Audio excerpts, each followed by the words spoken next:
Sobat Untidar, jumpa lagi di podcast Sareng, ngobrol santai bareng Untidar bersama saya, Imau Firdani.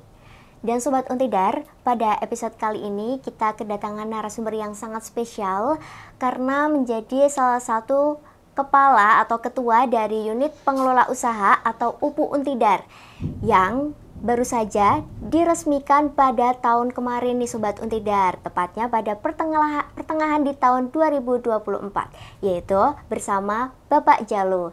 Halo, selamat siang Pak, gimana kabarnya hari ini Pak? Selamat siang Mbak, Alhamdulillah kabarnya baik. Alhamdulillah baik ya Pak. Nah, tadi kan sudah saya perkenalkan secara singkat nih Pak, selaku ketua atau kepala dari UPU, unit pengelola usaha, yaitu betul. Bapak Jalu. Nah, mungkin bisa menyapa Sobat Untidar yang ada di rumah nih Pak, sekaligus kita kenal-kenalan secara lebih detailnya terkait menjabat sebagai apa sih selain menjadi ketua atau kepala di UPU, dan juga rumahnya mana sih, begitu Pak? Siap, terima kasih atas waktunya Mbak. Halo Sobat Untidar, perkenalkan nama saya Jalu Aji Prakoso. Saat ini saya diberikan amanah dari universitas untuk menjadi kepala unit pengelola usaha atau UPU, salah satu unit yang bertugas untuk mengoptimalkan pendapatan di luar pendapatan akademik atau pendapatan dari UKT. Saya sendiri home base-nya berada di program studi ekonomi pembangunan, dosen kamu juga. Iya Pak. Di program studi ekonomi pembangunan saya bertugas dari tahun 2018 alhamdulillah sampai hari ini. Kemudian kalau saya sendiri pendatang di Magelang, asli saya dari Boyolali, cuman sekarang tinggal atau KTP saya sekarang domisili di Kabupaten Wonogiri karena anak dan istri ada di sana. Mungkin itu perkenalan singkat dari saya. Oke, baik Pak. Walaupun puasa, tapi tetap semangat ya Pak tentunya. Semangat. Untuk aktivitas mungkin habis dari rumah atau dari mana sih Pak hari ini? Hari ini kebetulan kami di UPU ada kegiatan dengan Polres Kota Magelang. Ada dua kegiatan yang dituguran dengan Polres Kota Magelang terkait dengan peminjaman gedung GKU untuk digunakan sebagai tempat tes anak SMP yang mau ke SMA Kemala Bayangkara, SMA boarding school-nya Polri yang khusus di wilayah Kedung, tesnya di sini. Kemudian yang ada di Sidotopo, kita juga ada seleksi untuk Sarjana Penggerak Pembangunan Indonesia atau SPPI, itu antara Unhan dengan kita untuk seleksi calon ketua atau kepala dapur di program makan bergizi gratis. Oke. Jadi hari ini cukup padat. Cukup padat ya Pak, berarti dari pagi ya, belum? Dari sahur sampai Oh, dari sahur. Oke Pak, kita lanjut ke topik selanjutnya nih Pak. Nah, terkait unit pengelola usaha atau UPU Untidar ini kan masih tergolong baru nih Pak. Betul. Masih banyak yang awam nih Pak, sebenarnya UPU itu apa sih Pak? Tupoksinya apa? Mungkin bisa diceritakan ke Sobat Untidar yang ada di rumah nih Pak. Oh iya, baik. Jadi unit pengelola usaha atau UPU sendiri establish atau berdiri karena kita beralih status pengelolaan keuangan kita atau pengelolaan perguruan tinggi Universitas Tidar beralih dari status Satker dulu. Kemudian berdasarkan keputusan Menteri Keuangan nomor 185 pada bulan April tahun 2024 kemarin, kita beralih status menjadi PTN BLU. Nah, karena kita beralih peran dari Satker kemudian ke BLU, maka salah satu kelonggaran atau salah satu bentuk otonomi pengelolaan keuangan perguruan tinggi itu adalah perguruan tinggi diperbolehkan mengoptimalkan aset yang mungkin bisa menjadi revenue generating. Nah, maka dari itu kemudian dibentuklah unit pengelola usaha setelah kita BLU. Nah, pembentukannya sendiri berdasarkan Peraturan Rektor nomor 6 tahun 2024 yang dibuat pada bulan Juli 2024 lalu, yaitu terkait dengan unit pengelola usaha. Artinya UPU itu sebenarnya dibentuk oleh Rektor Untidar pada bulan Juli tahun 2024. Sedangkan pengangkatan strukturnya, fungsionarisnya, kami yang ditugaskan, yang diamanai, itu diangkat berdasarkan keputusan Rektor nomor 2803 pada bulan Agustus 2024. Artinya kami bertugas di UPU dari bulan Agustus tersebut hingga saat ini. Oke Pak, tadi terkait ada fungsionarisnya juga gitu Betul, ya Pak. Nah, iya. Untuk strukturnya nih Pak, mungkin bisa secara garis besarnya ada apa aja sih Pak? Betul. Terus tugasnya secara utamanya apa aja iya. nih Pak? Baik, terima kasih. Jadi kalau kita urutkan, mungkin tugas dari unit pengelola usaha sendiri dulu ke universitas apa tanggung jawabnya. Jadi karena kami sebagai unit pengelola usaha, seperti yang kami sampaikan tadi, bahwa kita bertugas untuk mengembangkan usaha dan juga mengoptimalkan aset yang bisa digunakan sebagai sumber-sumber revenue generating atau sumber-sumber pendapatan di luar UKT. Mungkin kalau kita berpikir bahwa kampus itu uangnya dari mana? Biasanya anak mahasiswa bertanya seperti itu. Uang kampus itu memang paling besar dari UKT atau uang kuliah tunggal yang dibayarkan oleh mahasiswa. Kemudian yang kedua adalah dari pendapatan non-akademik. Kalau UKT tadi akademik, yang non-akademik salah satunya adalah dari yang kita create. Jadi dari usaha dan juga dari optimalisasi aset. Nah, maka dari itu kita butuh struktur pengelolaan dari unit pengelola usaha karena bertanggung jawab untuk melakukan bisnis usaha tadi.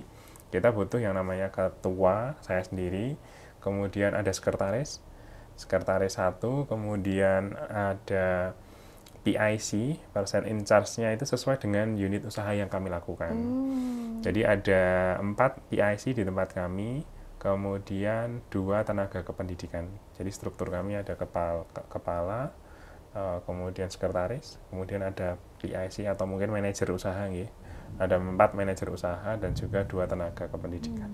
Oke Pak, berarti perubahan dari Satker ke BLU BLU, mengharuskan kita untuk lebih ekstra mandiri ya Pak? Betul. Terkait keuangan di kampus ya Pak? Betul. Jadi keuangannya kita harapannya tidak hanya bergantung pada pendapatan dari pemerintah pusat ataupun dari UKT, tapi juga bisa mencari pendapatan-pendapatan lain yang berasal dari pengembangan usaha ataupun optimalisasi aset tadi. Oke, berarti itu juga menolong supaya UKT tidak naik ya Pak? Aman, karena sudah ada UPU Sobat Untidar, jadi sumber pendapatan kampus tidak melulu melalui UKT, betul, tapi melalui pemanfaatan atau optimalisasi aset, begitu ya Pak Jalul. Betul. Nah, terkait usaha-usaha yang dilakukan UPU nih Pak, terkait aset yang ada di Untidar, yang mungkin bisa dimanfaatkan UPU untuk dilakukan seperti penyewaan, itu ada apa aja Pak? Baik, jadi kalau kita bicara terkait dengan pengelolaan usaha, UPU sendiri ada 4 PIC tadi yang saya sampaikan, ada 4 manajer usaha. Yang pertama terkait dengan jasa usaha. Jadi jasa usaha ini yang berkaitan erat dengan pengelolaan, salah satu contohnya adalah close house, kandang ayam yang ada di Bandongan Teaching Farm. Jadi Untidar punya Bandongan Teaching Farm, di sana ada kandang ayam close house, kandang ayam modern, untuk kapasitas ayam 22.000. Jadi teman-teman mahasiswa Untidar, mungkin yang familiar adalah teman-teman dari peternakan. Selain dari peternakan mungkin juga dari pertanian. Tapi barangkali teman-teman dari fakultas lain juga pengen hangout, pengen lihat kampus kita yang ada di Bandongan, teman-teman bisa lihat di sana. Di sana kita punya usaha breeding ayam, bukan breeding ayam, tapi istilahnya pengembangan ayam dari kecil atau pemeliharaan ayam dari kecil sampai siap panen di Bandongan Teaching Farm. Itu yang dari jasa usaha. Kemudian yang kedua dari optimalisasi aset. Nah, optimalisasi aset yang berkaitan dengan pemanfaatan, contohnya GKU seperti hari ini, kemudian 4 hari yang lalu kita berturut-turut melakukan seleksi tersebut, Sarjana Penggerak Pembangunan Indonesia, itu mengoptimalkan lab komputer yang ada di kampus Widotopo. Kemudian selain itu kita juga menyewakan kantin juga di bawah pengelolaan kami. Kemudian ada juga ATM center yang ada di depan. Nah, ini menjadi salah satu bentuk aset yang kita optimalkan. Nanti juga akan kita kembangkan. Salah satunya adalah mengoptimalkan tanah atau aset tidak bergerak kita yang ada di Mertoyudan yang belum dibangun, kemudian yang ada di Gerabak, yang ada di Temanggung, yang ada di Wonosobo. Jadi itu yang bentuknya adalah ke optimalisasi aset. Yang kedua. Kemudian yang ketiga berkaitan dengan layanan laboratorium. Nah ini usaha kami juga atau usaha di bawah UPU juga, tapi melibatkan dengan teman-teman di unit lain. Jadi di tempat kita di Universitas Tidar itu kan ada 2 lab yang bisa dikomersilkan, yaitu lab pertanian dan juga lab yang ada di Fakultas Teknik. Nah, lab pertanian itu ada di UPA Agrotek. Jadi teman-teman pertanian pasti kalau nge-lab kan dia UPA Agrotek. Kemudian kalau di FT, Fakultas Teknik, pasti ke teman-teman di teknik. Nah, ini nanti kita juga akan bisa melayani masyarakat umum, tidak hanya masyarakat Untidar, tapi ketika masyarakat umum yang ingin melakukan pengujian laboratorium bisa kita layani. Jadi itu layanan kedua yang terkait dengan laboratorium. Kemudian yang ketiga terkait dengan kepakaran. Nah, kepakaran ini sifatnya adalah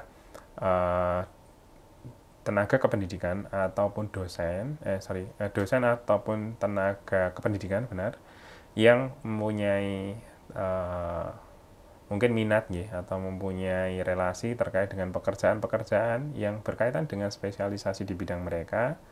Nah, kalau dulu biasanya dosen ada istilah dosennya mencari atau dapat pekerjaan tambahan di luar dari tupoksi dosen. Biasanya membantu untuk menjadi konsultan atau menjadi tenaga ahli di lembaga lain.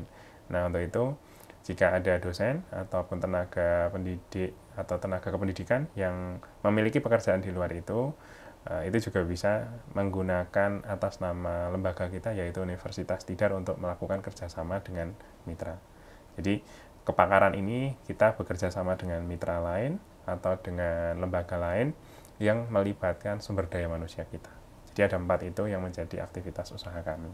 Oke, berarti cukup banyak nih ya Pak. Ternyata setelah diulik-ulik ternyata banyak banget, mulai dari usaha peternakan, penyewaan lab, aset. Aduh, banyak banget nih Pak. Itu merupakan sumber pendapatan dari Untidar ya Pak. Sumber pendapatan penunjang dari Universitas Tidar. Nah, untuk ini Pak, dari banyaknya hal yang bisa dilakukan dalam pengelolaan usaha, kalau misal tarifnya bagaimana Pak? Oh iya, baik. Jadi kalau tarif itu sebenarnya ada 2 tarif dasar, yaitu ada tarif akademik dan tarif penunjang akademik atau tarif layanan penunjang akademik. Kalau tarif akademik itu tarif yang dikenakan untuk mahasiswa berkaitan dengan proses akademiknya, mulai dari pendaftaran sampai dia nanti lulus wisuda. Dalam komponennya adalah ada UKT juga, itu yang berkaitan dengan akademik. Sedangkan selain itu ada tarif juga yang namanya tarif layanan penunjang akademik atau non-UKT, non-akademik. Nah, di UPU kita berhubungan dengan tarif yang sifatnya non-UKT atau tarif layanan penunjang akademik.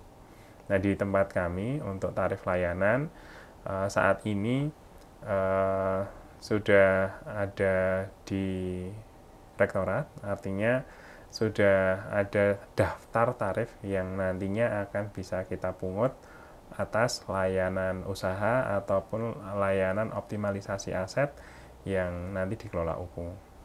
Nah, ini untuk masyarakat ya, artinya masyarakat umum, tapi juga bisa juga mahasiswa ataupun dosen yang menggunakan layanan usaha ataupun optimalisasi aset bisa juga dikenakan tarifnya. Cuma tarifnya tidak sama dengan masyarakat umum yang menggunakan layanan-layanan tersebut, sedangkan untuk dosen dan mahasiswa kita beri harga yang spesial tentunya. Oke, berarti ada 2 tarif yang berbeda untuk pihak internal dan juga eksternal, begitu ya Pak. Nah, terkait kalau misal mahasiswa dari internal kan mungkin sudah sedikit paham ya Pak, kalau misal tata cara mau meminjam aset dari UPU, salah satunya nih yang sering banget yaitu adalah gedung kuliah umum. Ya, betul. Tapi nih Pak, terkait peminjaman tersebut, pastinya banyak dari masyarakat luar yang belum terlalu tahu mengenai, oh ternyata gedung di Untidar bisa disewakan. Nah, untuk mekanisme dari pihak eksternal ketika mau melakukan peminjaman bagaimana Pak? Iya. Jadi kalau memang teman-teman di dalam sudah familiar dan teman-teman mahasiswa mungkin teman-teman mahasiswa ataupun dosen yang mempunyai kegiatan, kemudian kegiatannya menggunakan GKU, kalau kegiatannya itu berkaitan dengan aktivitas akademik, aktivitasnya mereka di universitas, tentunya itu bukan termasuk yang perlu menyewa. Artinya karena memang mahasiswa, fasilitas kampus adalah salah satunya GKU. Nah, sedangkan mahasiswa mahasiswa yang mungkin punya kegiatan di luar akademik, misalkan ada kegiatan event apa yang itu mengundang orang luar dan umum, dan itu memang bukan atas nama Universitas Tidar, mungkin juga bisa memanfaatkan dengan harga yang tadi saya sampaikan spesial tadi. Kemudian kalau masyarakat umum atau masyarakat luar Untidar yang belum tahu mekanisme pengajuan sewa untuk salah satunya adalah gedung GKU, masyarakat bisa datang ke unit pengelola usaha yang kantor kami ada di gedung Lab Rekayasa lantai 2. Masyarakat bisa datang ke sana kemudian nanti mengajukan surat permohonan peminjaman GKU. Namun dengan catatan bahwa GKU tersebut sedang tidak digunakan oleh masyarakat internal Untidar. Jadi kalau sedang dipakai oleh mahasiswa, ya kita tidak bisa mengoptimalkan atau tidak bisa menyewakan ke eksternal. Oke, begitu ya Pak. Berarti ada kantornya ada di Lab Rekayasa. Kamu Sidotopo berarti Pak. Betul. Oke. Nah, itu buat Sobat Untidar yang ada di rumah, khususnya masyarakat eksternal, jika ingin meminjam aset-aset yang ada di Universitas Tidar, bisa langsung saja mengunjungi dari UPU Untidar yang berada di kampus Sidotopo di Lab Rekayasa lantai 2 ya Pak. Oke, itu Sobat Untidar. Dan dengan adanya UPU ini Sobat Untidar, pendapatan dari Universitas Tidar atau Untidar ini tidak melulu dari UKT. Jadi jangan khawatir untuk masuk di Untidar karena UKT-nya tetap aman nih Sobat, karena sudah ada UPU Untidar. Begitu ya Pak? Oke. Nah, untuk terakhir nih Pak, sebagai closing statement dari Bapak, adakah pesan bagi Sobat Untidar yang ada di rumah terkait UPU ini Pak? Baik, jadi mungkin pesan kami ataupun informasi, karena memang kami baru di Universitas Tidar sebagai lembaga yang terbentuk karena peralihan status dari Satker ke BLU, maka mungkin bentuk-bentuk kegiatan yang kami lakukan nanti itu akan menunjang kegiatan akademik mahasiswa dan juga dosen. Contohnya misalkan yang ada di Bandungan atau di Close House, tentu kami sangat terbantu dengan teman-teman mahasiswa yang bisa mengikuti magang dalam rangka pengelolaan kandang ayam. Jadi ini sangat-sangat bermanfaat bagi teman-teman khususnya di pertanian, di prodi peternakan, karena bisa magang di tempat sendiri tanpa harus jauh-jauh ke luar untuk mencari kandang ayam yang menjadi salah satu bentuk pembelajaran di prodi peternakan. Nah, barangkali teman-teman mahasiswa atau Sobat Untidar yang punya ide-ide bisnis, artinya punya gagasan-gagasan ide bisnis yang bisa dikembangkan bersama UPU, kami membuka pintu seluas-luasnya untuk teman-teman mahasiswa yang ingin bergabung atau diskusi terkait dengan pengembangan usaha di Untidar. Tentunya layanannya nanti tidak hanya sebagai layanan yang sifatnya akademik, tapi layanannya juga bisa dirasakan oleh masyarakat Untidar ataupun masyarakat secara luas. Nah, datangnya kemana? Datanglah ke UPU di Lab Rekayasa lantai 2 di kantor kami. Di sana kita bisa diskusi terkait dengan bentuk-bentuk pengembangan usaha. Nah, selain itu, kami juga menginformasikan bahwa teman-teman mahasiswa dan juga teman-teman dosen tenaga pendidikan atau masyarakat Universitas Tidar, kami harap bisa bekerja sama, berkolaborasi secara komprehensif dengan teman-teman semuanya untuk meningkatkan layanan-layanan yang mungkin bisa mendukung akademik. Contohnya misalkan di Sidotopo kan belum ada kantin nih. Nah, iya, mungkin teman-teman ada punya gagasan terkait dengan model-model kantin yang kekinian, bisa disampaikan ke kami di UPU, dan kami nanti kita bisa meng-create sebuah inovasi bentuk-bentuk kantin kekinian yang mungkin bisa kita create berdasarkan gagasan mahasiswa kita sebagai penyedianya. Dan nanti harapannya adalah Untidar ini berkembang tidak hanya bergantung dari program-program yang bersumber dari UKT, tapi kita bisa berkembang berdasarkan aktivitas usaha yang kita create.